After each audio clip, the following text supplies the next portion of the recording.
Diet Barmer के इस digital channel में संसाधन रिसोर्सेज के इस परिचयात्मक पाठ में मैं पवन, व्याख्याता भूगोल, आपका हार्दिक स्वागत करता हूं, अभिनंदन करता हूं और चलते हैं संसाधन के बारे में कुछ परिचयात्मक जानकारी हासिल करने के लिए। संसाधन रिसोर्सेज कोई भी ऐसा स्रोत जिसका उपयोग मनुष्य अपनी आवश्यकताओं या इच्छाओं की पूर्ति के लिए करता है, संसाधन कहलाता है। जैसे पशु पक्षी, घर, खनिज पदार्थ, फसलें, मानव शक्ति या पृथ्वी के भीतर कोई भी उपयोगी वस्तु। अब बहुत बड़े जैसे पेट्रोलियम पदार्थ जो मनुष्य पृथ्वी के भीतर से प्राप्त किए जाते हैं। एक बहुत बड़ी बात यहां बोली जा रही है, ध्यान से सुनना। कोई भी वस्तु प्रकृति में हो सकता है हमेशा से मौजूद हो, लेकिन वह तब तक संसाधन नहीं कहलाती जब तक मनुष्य का उसमें हस्तक्षेप न हो। जैसे पेट्रोलियम पदार्थ है, तो पेट्रोलियम पदार्थ आदिकाल से जमीन के भीतर उपस्थित थे, लेकिन उनका दोहन करने की, उनका उपयोग करने की क्षमता मनुष्य में नहीं थी।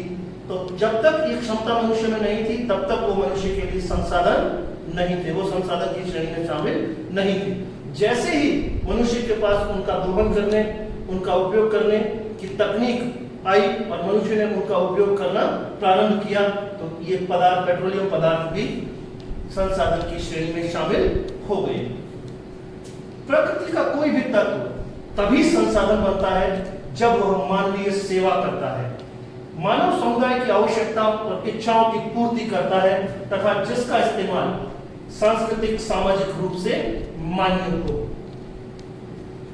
बहुत जरूरी है कि जो भी वस्तुएं सांस्कृतिक और सामाजिक रूप से मान्यता प्राप्त हैं, जिनको समाज ने मान्यता दे रखी है, वही संसाधन है।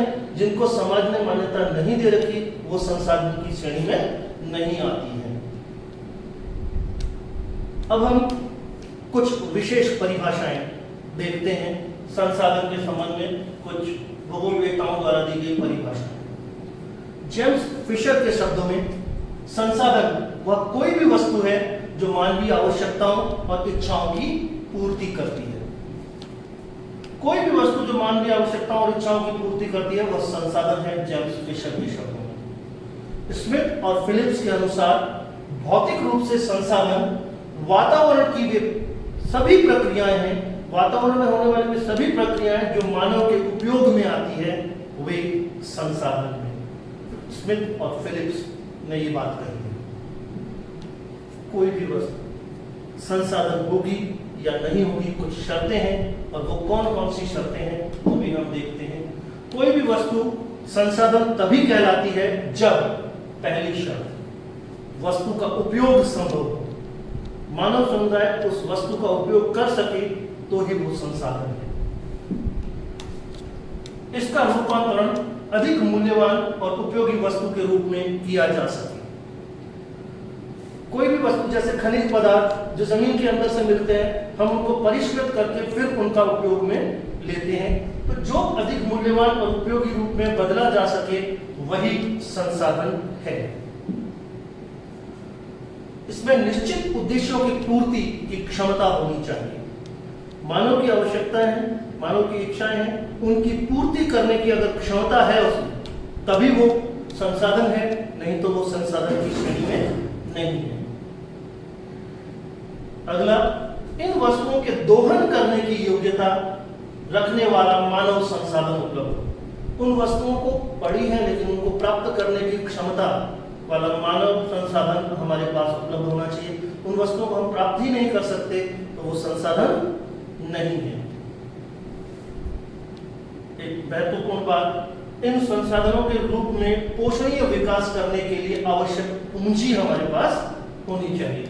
सभी तथ्य हैं, लेकिन उस वस्तु को उपयोग करने के लिए जो जो चीजें चाहिए सब है, लेकिन उन सभी व्यवस्थाओं को करने के लिए पूंजी हमारे पास नहीं है, तो वो व्यवस्थाएं हो नहीं सकती, तो फिर वो वस्तु हमारे लिए संसाधन नहीं कहलाएगी। इन सब में सबसे महत्वपूर्ण बात अब आपके सामने आ रही है, उपयुक्त शर्तों इन सभी शर्तों के आधार पर ही किसी जैविक या अजैविक घटक, संसार की कोई भी जीवित या अजीवित वस्तु को हम संसाधन तभी और केवल तभी मानेंगे जब इन शर्तों को वो पूरा करती है, इन शर्तों को वो मानती है, तभी हम उसको संसाधनों की श्रेणी में शामिल करेंगे।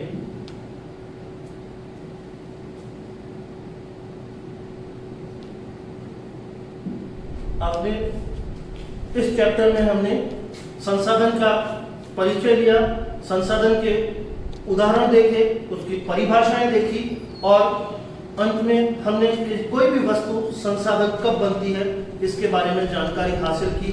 और मैं सोचता हूँ ये जानकारी 10वीं से लगा के 12वीं तक के सभी विद्यार्थियों के लिए बहुत उपयोगी रहेगी। और अगले सत्र में हम लोग संसाधनों का वर्गीकरण करेंगे। तब तक के लिए धन्यवाद।